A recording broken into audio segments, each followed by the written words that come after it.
আমল যখন ইখলাস ওয়ালা আমল হয়, সে কুরবানি করতে দেরি হয়, শরীরে রক্ত প্রবাহিত হওয়ার আগে আগে আল্লাহ তাআলা কবুল করে। রক্তকু ইয়াতাদিগাস আলগুলেরা রক্তকু ইয়াতাদিগাস ইফলেরা দা মেহদেকু ইয়াতাদুনা। তোমাকে এক পয়সা দিবে, রোজার আমল তোমাকে এক পয়সা দিবে, সাদকার আমল তোমাকে এক পয়সা দিবে, জিকিরের আমল তোমাকে এক পয়সা দিবে, তোমার সম্পদের কুরবানির আমল তোমাকে আরেক পয়সা। রাসূলুল্লাহ সাল্লাল্লাহু আলাইহি ওয়াসাল্লাম ইরশাদ করেন, হাওয়ান ইবনে আবি বকর রাদিয়াল্লাহু তাআলা আনহু قال إن السماء قد سكت كفرته يوما خلق الله السماوات والأرض 16 شهرا منها 4 حرم إلى آخر। হযরত আবু বকর রাদিয়াল্লাহু তাআলা আনহু তিনি বলেন, রাসূলুল্লাহ সাল্লাল্লাহু আলাইহি ওয়াসাল্লাম ইরশাদ করেন, যেদিন থেকে আল্লাহ তাআলা আসমান আর জমিন সৃষ্টি করেছেন, এই আসমান জমিন সৃষ্টি করার পর থেকে শুরু করে আজকের দিনের এই পর্যন্ত প্রতিটি মুমিন বান্দার জন্য আল্লাহ তাআলা একটা দিন নির্ধারণ করে রেখেছেন।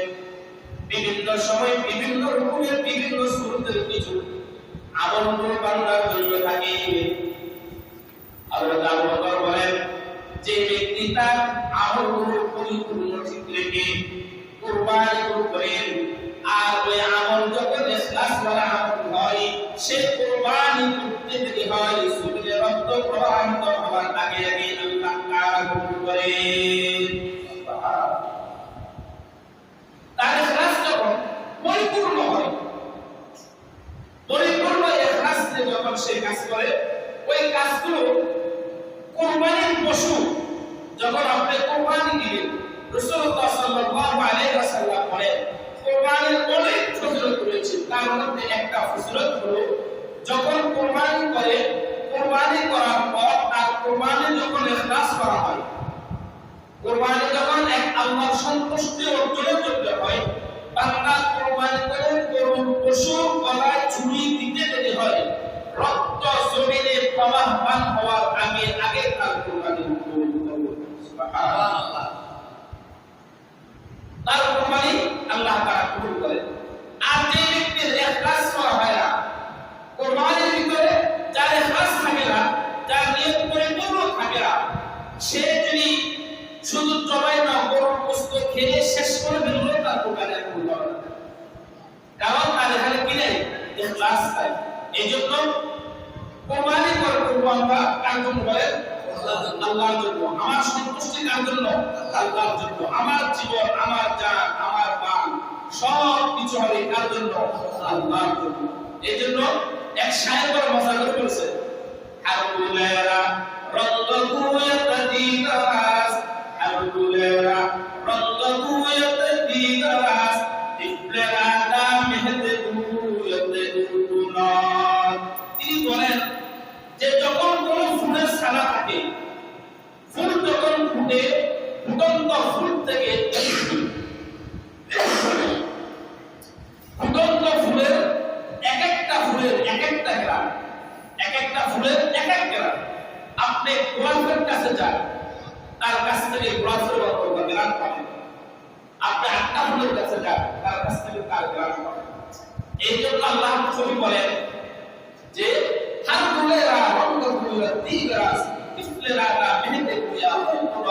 যখন তুমি এক একটা সময় এক এক আমল করবে, নামাজের আমল তোমাকে এক পয়সা দিবে, রোজার আমল তোমাকে এক পয়সা দিবে, সাদকার আমল তোমাকে এক পয়সা দিবে, জিকিরের আমল তোমাকে এক পয়সা দিবে, তোমার সম্পদের কুরবানির আমল তোমাকে আরেক পয়সা। পৃথিবীর কোন আমলকে খাটো করার কোন সুযোগ নাই। এক একটা আমল আপনাকে এক এক দিক থেকে মজা দিবে। যখন আপনি যদি মজা দিতে জানেন, তো আপনার সে বড় দাবি করলেন, আর আপনি যদি মজা দিতে না জানেন, আপনার চেয়ে হতভাগা হওয়ার কেউ নেই। এজন্য কুরবানি করার আগে সর্বপ্রথম যে কাজ, তা হলো আমার নিয়তকে প্রস্তুত করা। বলেন কি নিয়ত? কি কথা বলা হবে? কি আপনার নিয়তকে সহিষ্ণুত করা এক। দ্বিতীয় নম্বর হলো যাদের সাথে আপনি অংশীদারিত্ব করবেন, আপনি তাদের সাথে শরীকবান হবেন, শরীকদার ওয়ালাদের যে অর্থ, যে টাকা, ওই টাকা হালাল হতে হবে, ওই টাকা হালাল হতে হবে।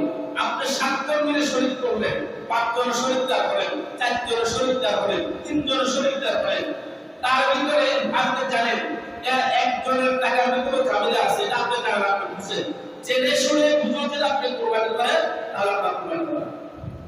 কারণ আপনি জানেন যে টাকার ভিতরে কি ভেজাল, এই টাকার ভিতরে ভেজাল, এই সুদ খাই। কিতাবের ভিতরে স্পষ্ট ভাষায় আছে কুল্লু আলা, কোন শব্দ আছে, অর্থাৎ যে যে সুদ, সুদ টাকা, এটা খাওয়া আর বাথরুমে গিয়ে কিছু পায়খানা খাওয়া একই কথা। বাথরুমের পায়খানা দেওয়া হারাম, সুদের টাকাও দেওয়া হারাম। শুনো আমরা আমার বিরুদ্ধে আমরা মাসালা দেবে, শুনো কথা, শুনে সুরে বাকারা ভিতরে স্পষ্ট আছে, সুরে বাকারা ভিতরে স্পষ্ট আছে। আপনি যুদ্ধ আমার সাথে কেন করেন? কোরআন প্রমাণ করেন। যুদ্ধ আপনি আমার সাথে না করে আপনি যুদ্ধ কোরআনের সাথে করেন।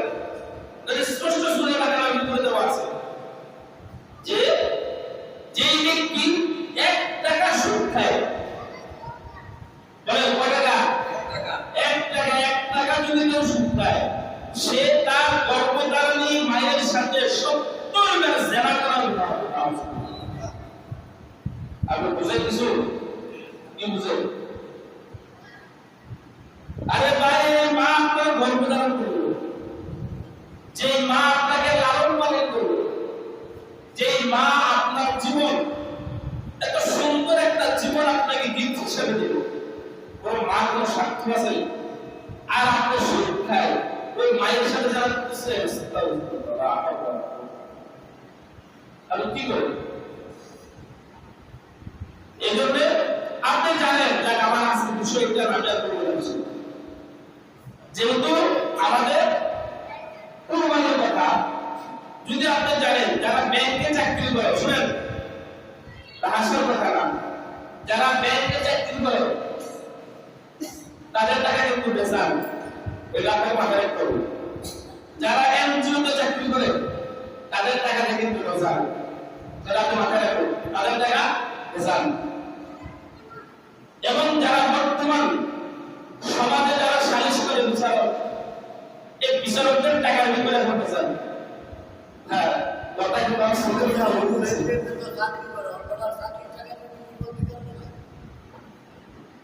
এই যে আমাদের টাকা, এখানে আরেকটা কথা আছে। ওই কথাটা হলো যারা আপনার চাকরি করে, যে এখন কাটানো হলো, যারা চাকরি করে, শুনে আমি জানি যে আমার যে চাকরির টাকা, আমার টাকাটা বৈধ টাকা, আমার টাকাটা বৈধ না। তো আমি ব্যবসা করি, আমার এই ব্যবসার টাকা কিনা বৈধ, এটা আমি জানি। কারণ প্রতিটা মানুষ কি তার সম্পর্ক অবগত, তো সে যেহেতু সে জানে বিদ্যায় ওই হিসাবে সে ওই মাল ওখান থেকে মাল না দিয়ে অন্য জায়গা থেকে হালাল ভাবে করে দেওয়া, তার কাছে কাজ আছে, সে দুটা কাজ বিক্রি করবো, ওটা হালাল, সে দুটা কাজ বিক্রি করবো, দুটা কাজ বিক্রি হলে আপনার সে 10,000 টাকা হোক, 20,000 টাকা হোক, সে ব্যবস্থা করবো। তখন কোনো দিক থেকে সে ভাগ হইল, ওই টাকা আপনাকে দিল, তাহলে ওই টাকা নিয়ে গেছে, এটা তো কোনো ঝামেলা নেই, সে তাকে যা করার করবে।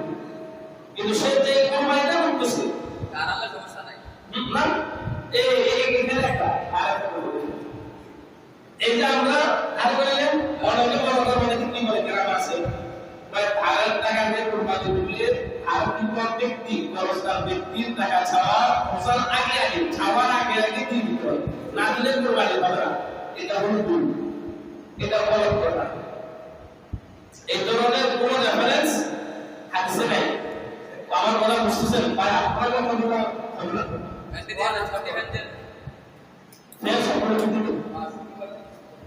কথাটা শুনেন কি বললাম। যদি কেউ ধার নিছে, একটা কথা, আমার কাছে টাকা নাই, আমি এখন আমাদের ফার্মের থেকে 200 টাকা ধার দিলাম, আমি বললাম যে ভাই আমি আমার সময়ে আমার সময় দিতে হবে, সময় অনুযায়ী আমি আমার টাকা আপনার টাকা আপনাকে আমি পরিশোধ করবো। এই কথা বলার পরে যখন আপনাকে দিয়ে দিলাম তুমি মানলেন। তো এখন আমাদের সমাজে অনেক কর্মীরা বলেন যে কোরবানির 3 দিন, এই 3 দিনের ভিতরে টাকা দিয়ে দিতে হবে। এই হলো এক কথা। দ্বিতীয় কথা হলো যিনি খরচ দিয়েছেন উনি এই টাকা ছাওয়ার আগে দিতে হবে। একটা হলো 3 দিনের ভিতরে দিতে হবে, আর একটা হলো উনি আমার কাছে টাকা ছাওয়ার আগে দিতে হবে। তো এটা আপনাকে ফাঁসি দেওয়ার কথা। এটা যে নিছে টাকা আপনি ফাঁসি দেওয়ার কথা, তার কাছে নাই বিদায় তো সে আপনার কাছ থেকে ধার নিছে। এখন আসলে মাসালা যদি এমনই হয় তো এই টাকা এখন ফাঁসি দেওয়ার কথা, তাকে সরাসরি ফাঁসি দেওয়ার কথা, ফাঁসি দেওয়ার কথা। এই ধরনের কোনো বিধান শরীয়তের বিধানে নাই, এই ধরনের কোনো কথা শরীয়তে নাই। হ্যাঁ, আপনি কিন্তু সবচেয়ে উত্তম হলো অতি দ্রুত তাকে টাকাটা দিয়ে দেওয়া। কারণ এটা আপনি আল্লাহর জন্য ব্যয় করছেন, এই টাকাটা আপনি আল্লাহর জন্য ব্যয় করছেন। এই যত দ্রুত পারেন টাকা আপনি দিয়ে দেওয়া। এরপর আসেন কথা, আজকে আরাফার প্রথম 10 দিনের কিছু ফজিলত। প্রথম 10 দিনের সবচেয়ে বড় যে আমল, এই প্রথম 10 দিনের আরাফার প্রথম 10 দিনের সবচেয়ে বড় আমল হলো বান্দা আল্লাহর ঘরে গিয়ে তার তওয়াফ করা, অর্থাৎ হজ করা। এই 10 দিনের সবচেয়ে বড় আমল হলো এটা, সেজন্য আল্লাহর রাস্তায় এটা কুরবানি করা। হজ করা কুরবানি না, কুরবানি এটা আল্লাহর রাস্তায় সে হজ করা, আল্লাহর ঘরে তওয়াফ করা। দ্বিতীয় নাম্বার হলো এই 10 দিনে বেশি বেশি ইবাদত করা, বেশি বেশি কি করা? ইবাদত করা, বেশি বেশি ইবাদত করা। এই 10 দিনের আমল কথা বলে যে আমলগুলো রয়েছে তার ভিতরে এক নম্বর আমল হলো লা ইলাহা ইল্লাল্লাহ মুহাম্মাদুর রাসূলুল্লাহ। এই কালিমাটা এই 10 দিনে 1 তারিখ থেকে জিলহজের 1 তারিখ থেকে 10 তারিখ পর্যন্ত এই তাকবীরটা আমরা সবচেয়ে বেশি দিব। এটা 10 দিন পর্যন্ত, 10 তারিখ পর্যন্ত এই তাকবীরটা আমরা সবসময় দিব কি? লা ইলাহা ইল্লাল্লাহ মুহাম্মাদুর রাসূলুল্লাহ। এটা একটা জিকির, এই জিকিরটা আমরা বেশি বেশি করব। এরপর জিকির হলো দ্বিতীয় নাম্বার হলো তাকবীর। তাকবীর হওয়ার আগে বলা হয় ওটা হলো আল্লাহু আকবার, আল্লাহু আকবার, লা ইলাহা ইল্লাল্লাহ, আল্লাহু আকবার, আল্লাহু আকবার ওয়া লিল্লাহিল হামদ। এই তাকবীরটা আমরা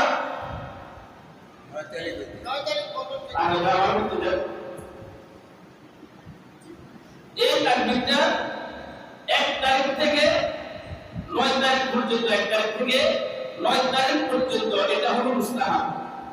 এটা হলো কি? মুস্তাহাব, মানে জিকির করা। এই 10 তারিখ ফজলুদ্দিন দিন, তো ফজলুদ্দিন দিন তো কি হয়ে যাবে, দেখে এই জন্য এখানে কিছু তাসবিহ দেওয়া আছে। এই 10 তারিখের ভিতরে 9 তারিখ পর্যন্ত আপনি এই তাকবীরটা বেশি বেশি পড়েন। হাদিসের ভিতরে আছে এক ব্যক্তি যখন আল্লাহ রাসূল সাল্লাল্লাহু আলাইহি ওয়াসাল্লাম এই তাকবীর দেওয়ার কথা বললেন, তখন তিনি বললেন, ইয়া রাসূলুল্লাহ, আমরা এই তাকবীর দিয়ে আস্তে দিব নাকি জোরে দিব? আল্লাহ রাসূল বললেন, তুমি তোমার যতটুকু শক্তি আছে সর্বশক্তি দিয়ে দিবে। আল্লাহু আকবার। হযরত ওমর রাদিয়াল্লাহু তাআলা আনহু মজলিসে বসায় যখন আল্লাহ রাসূল এই কথা বললেন, হযরত ওমর চিৎকার দিয়ে বললেন, আল্লাহু আকবার। এক সাহাবী বললেন, ইয়া রাসূলুল্লাহ, আমি আজ থেকে আমার আমল করব, আজকে জিলহজের 1 তারিখ থেকে 13 তারিখ পর্যন্ত আমার আমল হলো শুধু এটাই, আমি একটা ঘন্টা গড়াই দিব, আর প্রতিটা পাড়ায়, প্রতিটা দোকানে গিয়ে, প্রতিটা মার্কেটে, শহরে গিয়ে আমি ঘন্টা বাজাবো আর উচ্চ আওয়াজে বলবো, আল্লাহু আকবার, আল্লাহু আকবার, লা ইলাহা ইল্লাল্লাহ, আল্লাহু আকবার, আল্লাহু আকবার ওয়া লিল্লাহিল হামদ। আমি এই তাকবীর প্রতিটি বাজারে গলিতে গিয়ে জোরে বলবো। আল্লাহ রাসূল বললেন 5000 টাকা তুমি সত্যবাদী করবে। তাহলে এরপর আমলটা 9 তারিখ থেকে আগামী জুমায় হবে বিষয়। আজকে কথা হলো আমার এই 10 তারিখে 10 দিনের আমলের কথা। এটা হলো এই 10 দিনের আমলের কথা। এরপরে সামনে আমাদের আগামী জুমার হক আছে না, জুমার হক আছে। তো এই জন্য এই 10 দিনে আমরা বেশি বেশি আমল করব এবং যদি পারি আমরা রোজা রাখার চেষ্টা করব ইনশাআল্লাহ। আমাদের যদি আমাদের মা বোনেরা একটি রোজা রাখেন তাহলে আমরা আমাদের মা বোনেরা করে মাশাআল্লাহ খুব ভালো আছে, ওনারাই বিশেষ দিয়ে। তা আমরা ওনাদেরকে বলবো যে আপনারা যতটুকু পারেন 10 তারিখ থেকে, আজকে হলো অর্থাৎ সোমবার থেকে রোজা রাখা, সোমবার থেকে শুরু করে এরপরে বৃহস্পতিবার পরে বৃহস্পতিবার পর্যন্ত 10 দিন যদি পারে সম্ভব হয় আরাফার দিন পর্যন্ত বুধবার বৃহস্পতিবার তো নেই, কারণ বৃহস্পতিবারে শরীয়তে 5 দিন রোজা রাখাকে হারাম করেছে, পুরো বছরের পানি 5 দিন। তার ভিতরে 2 ঈদ, রোজা ঈদ এবং কুরবানির ঈদ এবং কুরবানির পরের দিন, এই 5 দিন শরীয়তের বিধান অনুযায়ী শরীয়তের বিধান অনুযায়ী রোজা রাখা হারাম। কারণ এখানে এগুলো আল্লাহ তাআলার উপর নির্দিষ্ট, এই দিনগুলো আল্লাহ তাআলার উপর নির্দিষ্ট। এবং এই আরাফার দিনে সবচেয়ে গুরুত্বপূর্ণ আরাফার দিনে রোজা রাখা। হাদিস শরীফের ভিতরে আছে কোন ব্যক্তি এই 10 দিন যদি রোজা রাখে আল্লাহ তাআলা পুরো 1 বছর নফল রোজা রাখার সওয়াব তার আমলনামায় লেখেন এবং পুরো 1 বছরের যাবতীয় যে গুনাহগুলো রয়েছে কবিরা গুনাহ সগীরা গুনাহ, এই গুনাহগুলো আল্লাহ তাআলা তার 1 বছরের গুনাহ মাফ করে দিবেন এবং 1 বছরের নফল ইবাদতের সওয়াব আল্লাহ তাআলা তার আমলনামায় দান করবেন। এই জন্য আমরা যতটুকু পারি যে আরাফার দিনে রোজা রাখার চেষ্টা করব। এবং আরো কিছু কথা আছে, এই 10 দিনের চুল এটা রাখতে হবে।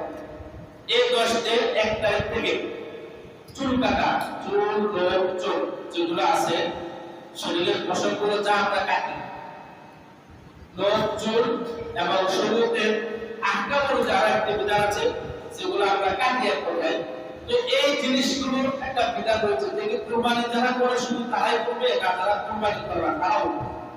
এখানে 2 দিক থেকে চলে গেছে। এক সাহাবী বলেন যে শুধু যারা কেবল যারা কুরবানি করবে এই আমল শুধু তাদের জন্য নির্দিষ্ট। কিন্তু ইমাম বুখারী রাহমাতুল্লাহি আলাইহি তার বুখারী শরীফের ভিতরে তিনি বর্ণনা করেছেন এখানে কেবলমাত্র শুধু যারা কুরবানি করবে তারা নয়, যারা করবে না তারাও যদি আমল করে তাহলে কুরবানির সওয়াব আল্লাহ তাআলা তার আমলনামায় দান করবেন। সুবহানাল্লাহ। এটা আজকে হলো আরবি মাসের 28 তারিখ শুক্রবার, আর কালকে 29 তারিখ শনিবার, 30 তারিখ রবিবার। রবিবারের সন্ধ্যার আগে আগে আপনি সেই হতে হবে যদি কেউ রাখতে চান। এটা আমার গুরুত্বপূর্ণ আমল। আপনার টাকা খরচ না করে আমলটা করলে আপনি একটা প্রোগ্রাম সাথে দিচ্ছেন। আর বিশেষ করে যারা কুরবানি করবে তারা তো অবশ্যই করাটা জরুরি, তারা অবশ্যই করাটা জরুরি। এটা শুধু কেবল পুরুষের জন্য নয়, পুরুষ মহিলা বড় ছোট সবাই আমলটা করবে। আল্লাহ তাআলা আমাদের সবাইকে এই আমলটি করার তৌফিক দান করে, যারা সুন্দর করে যায় সেটাকে সুন্দর